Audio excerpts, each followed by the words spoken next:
آمين.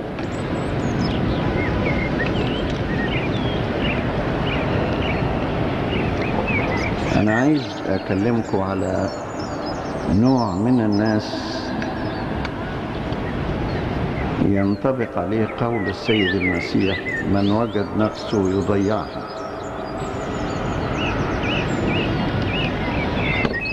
في أشخاص يشكون من الآخرين أنهم ضيعوهم، ويكونون هم الذين ضيعوا أنفسهم.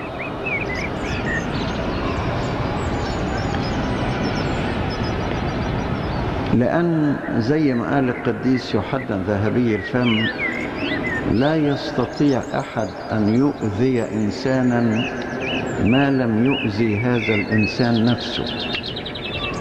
مش ممكن تجي لك أذية من الخارج تأثر على حياتك فعلا. جايز ناس يضطهدوك، ناس يتكلموا عليك، ناس يعملوا يسووا، لكن لا يستطيع أحد منهم أنه يضرك. لا يستطيع أحد أنه يضرك ضرر حقيقي. لا يستطيع أحد أنه يؤثر على أبديتك، ولا يستطيع أحد أن يؤثر على علاقتك مع الله. فالإنسان إذا أراد أن يعيش مع ربنا يهمه قبل كل شيء حياته الخاصة كيف تكون. حياته الخاصة كيف تكون. يعني في أشخاص يضيعون صحتهم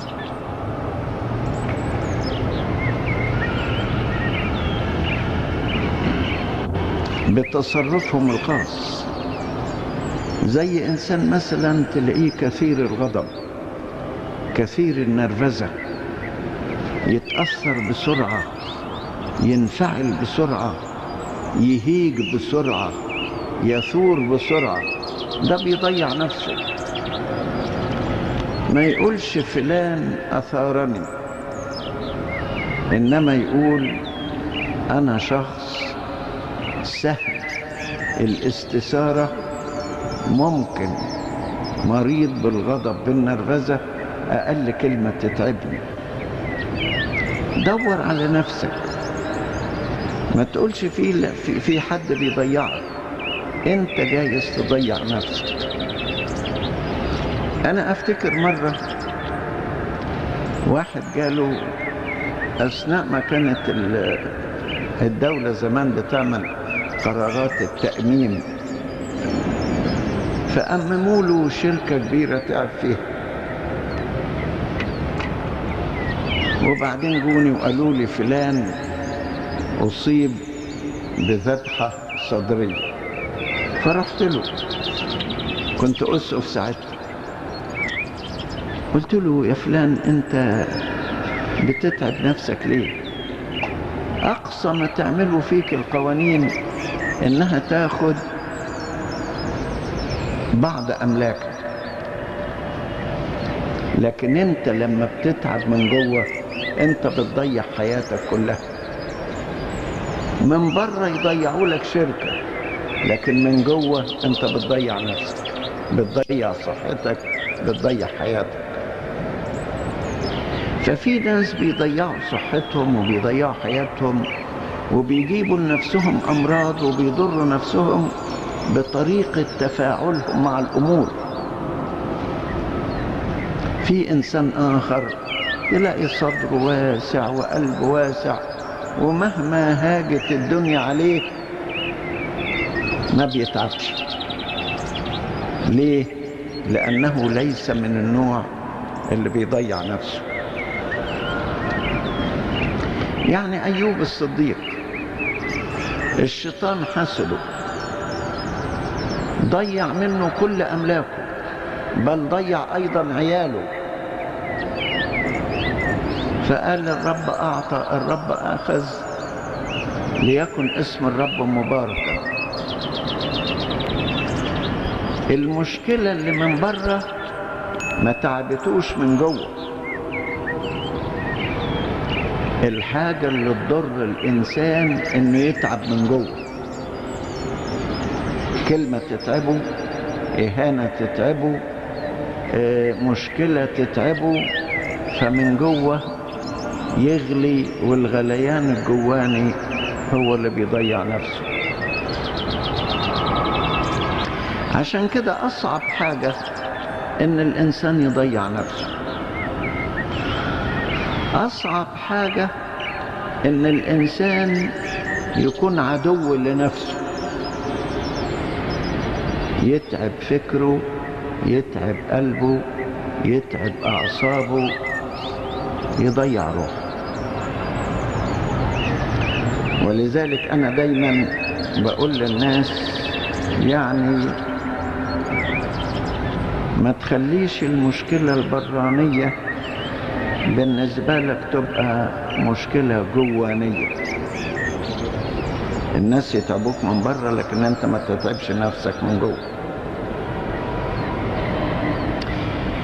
في انسان بيضيع صحته مش بس بالنرفزة او بالغضب او بالهيجان الداخلي، ممكن بيضيع صحته بممارسات خارجية مش مظبوطة، بخطايا معينة، يضيعها بالمخدرات، يضيعها بالسكر، يضيعها بالزنا، يضيعها بحاجات كتيرة، فيبقى هو اللي بيضر نفسه.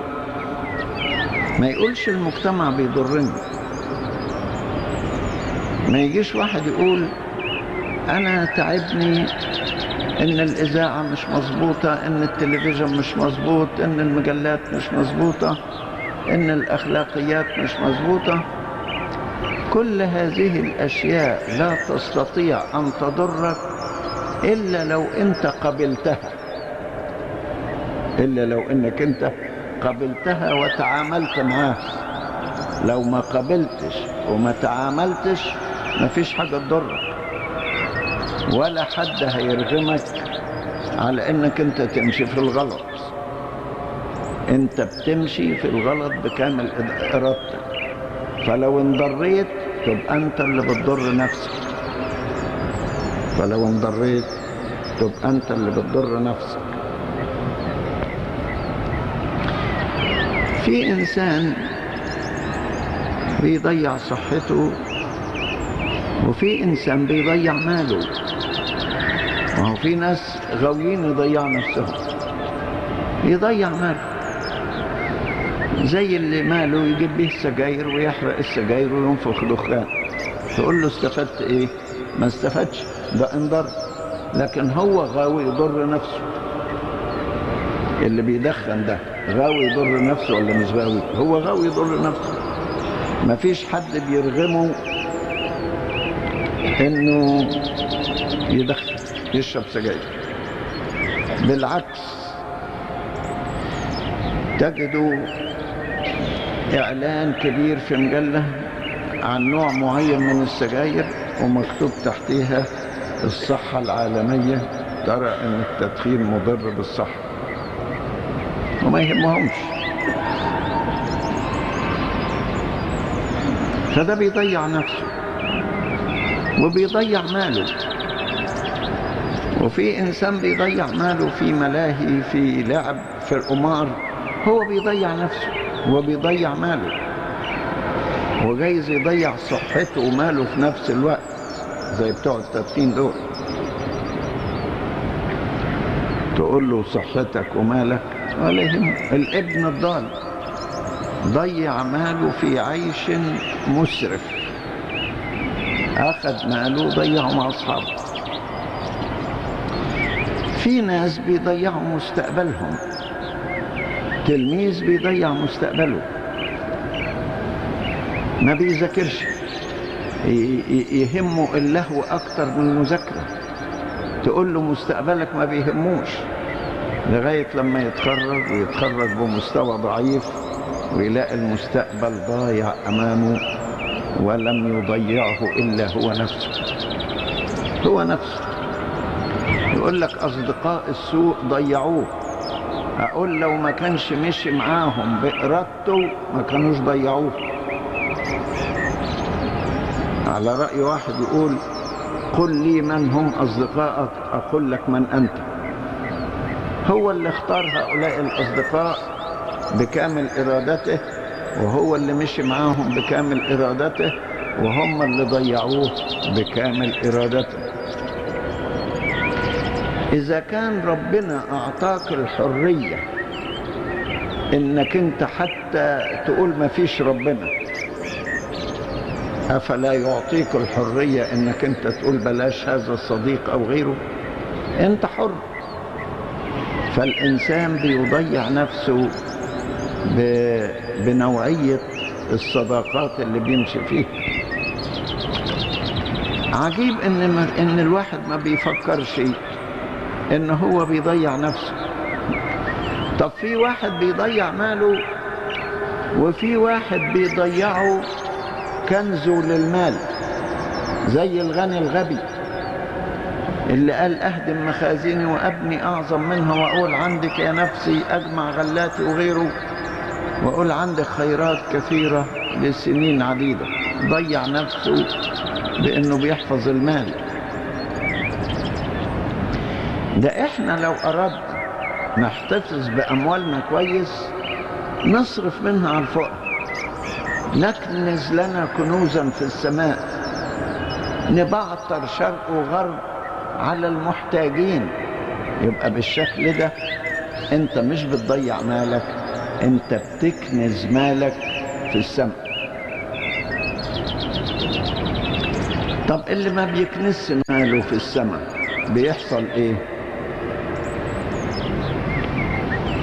يحصل ان يجي وقت يموت ويسيب المال ده.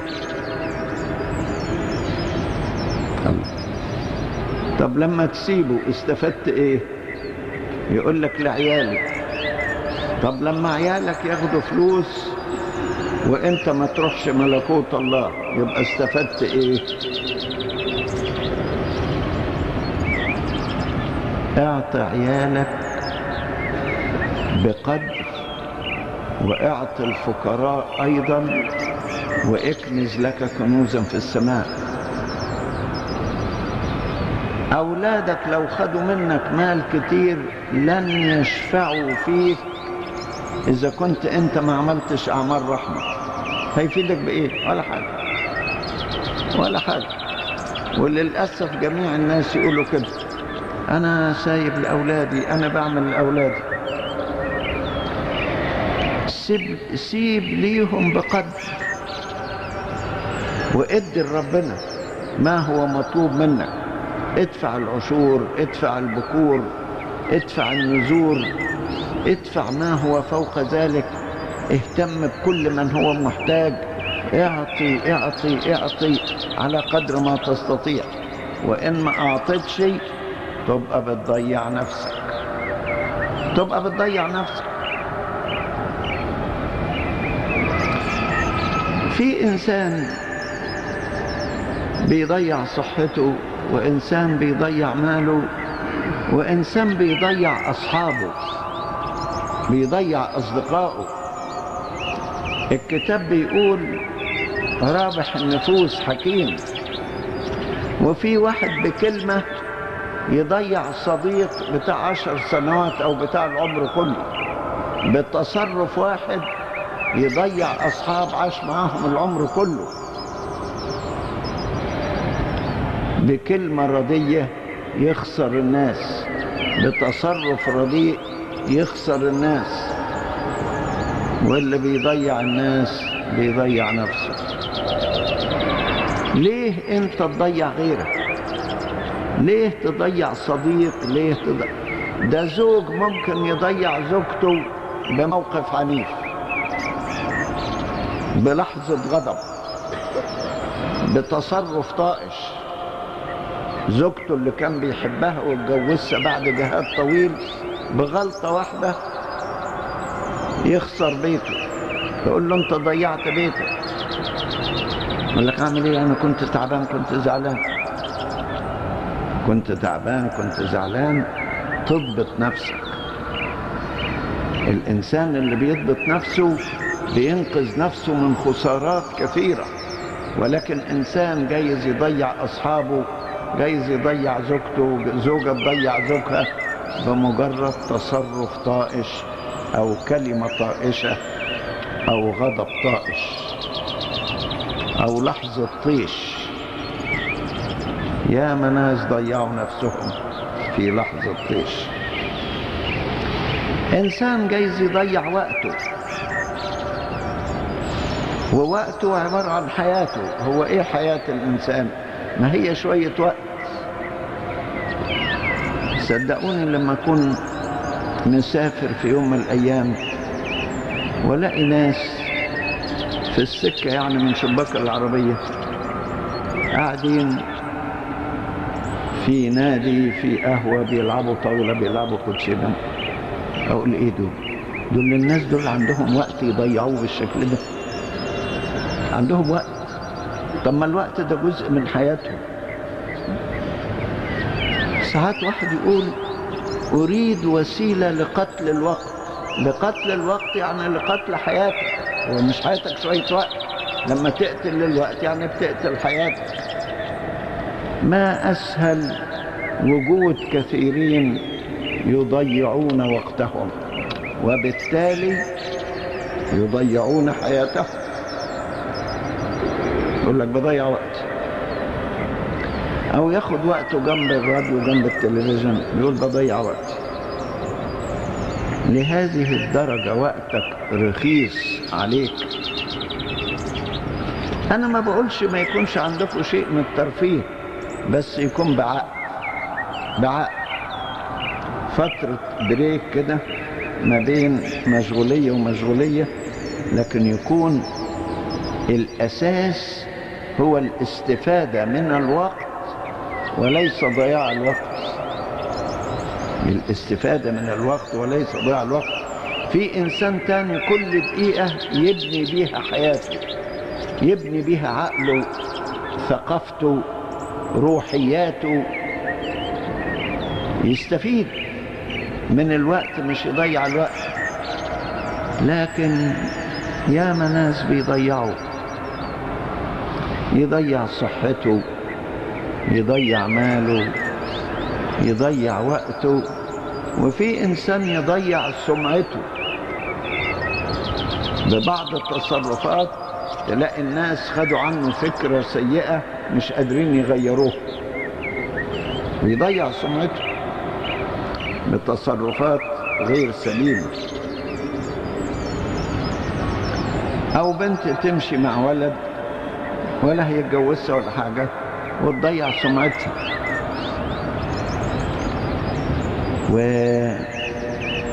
أو ولد يمشي مع ناس أشرار ويضيع سمعته. أو واحد يمشي في الغش أو يمشي في الرشوة ويضيع سمعته. ما أسهل من يضيعون سمعته. حد ضيعك؟ فيش حد ضيعك، هو اللي بيضيع نفسه، هو اللي بيضيع نفسه. أصعب من كل دول من يضيع شرفه، ومن يضيع عفته، ومن يضيع أخلاقه، ومن يضيع نقاوة قلبه بكل الطرق، بكل الطرق. واحد يقرأ مجلة رديئة أو يشوف صور رديئة أو يطلع على أفلام رديئة وتملى مخه برداءات كثيرة وتضيع نقاوة قلبه وهو مش دريان بروحه. كل شوية والتانية يضيع في قلبه ويضيع في نقاوته جوه. ليه بس كده؟ لماذا هذا الإتلاف؟ ربنا اداك قلب نظيف وقلب نقي، وخرجت من المعمودية وانت انسان جديد، زي ما بيقول بولس الرسول في غلاطية 3:27: لأن جميعكم الذين اعتمدتم للمسيح قد لبستم المسيح. واحد لبس المسيح، لبس البر الذي في المسيح، لبس صورة الله التي في المسيح، لبس القداسة التي في المسيح، لبس الطبيعة الجديدة في المسيح، وبعدين يضيع كل هذا، يضيع بعيش مسرف، يضيع النقاوة الداخلية، يضيع فكره. زي السؤال اللي قاله الأخ ده، قعد يقرأ قراءات لغاية لما جابت له أفكار إلحاد فضيع فكره. ده في إنسان بيضيع إيمانه. عايزين أكتر من كده إنسان يضيع إيمانه؟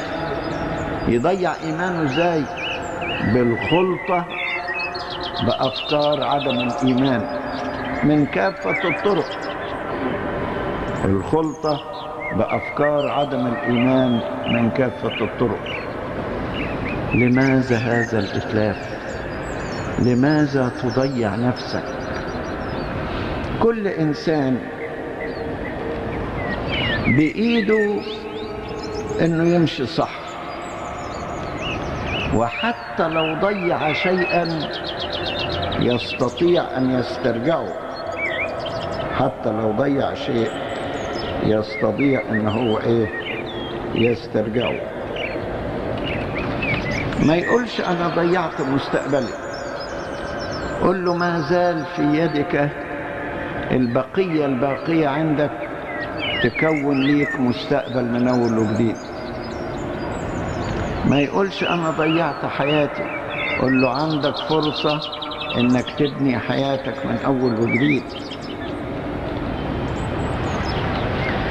أصعب حاجة في الدنيا دي كلها إن الواحد يضيع أبديته، يضيع أبديته. كل حاجة تضيعها ممكن أن تسترجع ما عدا الأبدية. إذا ضيعت أبديتك يقول لك الكتاب ماذا ينتفع الإنسان لو ربح العالم كله وخسر نفسه، أو ماذا يعطي عوضا عن نفسه؟ نفسه هلك وضيع روحه. كل إنسان عليه إن هو يدرس الطريق كويس، أين طريق الضياع وأين الطريق اللي يتمتع فيه بالوجود الحقيقي هنا وبالوجود الحقيقي في الأبدية. لماذا تضيع نفسك؟ تقول أخطيت، أقول لك تتوب تسترجع نفسك مرة أخرى. تقول قلبي قد تلف من الداخل، أقول لك ممكن إن قلبك يسترجع نقاوته. كل حاجة ممكنة، كل حاجة ممكنة، لكن لازم كل واحد يعرف الطريق التي يسلك فيها. السكة دي توصل لحد فين؟ السكة دي توصل لحد فين؟ إذا كان ماشي في طريق الضياع يصلح روحه، يقعد كده بينه وبين نفسه يقول لحد دلوقتي إيه اللي أنا ضيعته وكيف أسترجعه؟ كيف أسترجعه؟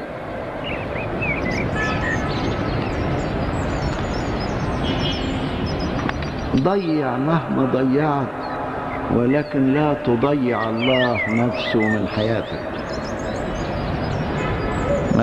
ما تفقدش ربنا نفسه، ما تفقدش ربنا نفسه. داود الملك والنبي كان يقول واحدة طلبت من الرب وإياها ألتمس، أن أسكن في بيت الرب كل أيام حياتي. يقول لربنا طلبت وجهك، ولوجهك يا رب ألتمس، لا تحجب وجهك عني. حاول إنك تعيش مع ربنا، وإنك أنت تكسب ربنا ولو خسرت كل حاجة. بولس الرسول قال خسرت كل الأشياء وأنا أحسبها نفاية لكي أربح المسيح وأوجد فيه، لكي أربح المسيح وأوجد فيه. ولا تلقي باللوم على غيرك، ولا تلقي بالروم على غيرك. أنت كامل الإرادة، انت عقلك معاك، ارادتك معاك، تقدر تعرف كيف تسلك حسنا في الحياة. ايه اللي احنا ضيعناه في حياتنا؟ سهل نرجعه. ده ممكن انسان يكون حياته ضاعت ويرجعها في اقصر وقت ممكن. يعني اغسطينوس مثلا ضيع حياته السابقة كلها، مش بس في فساد خلقي وإنما أيضا في ضياع فكري أيضا.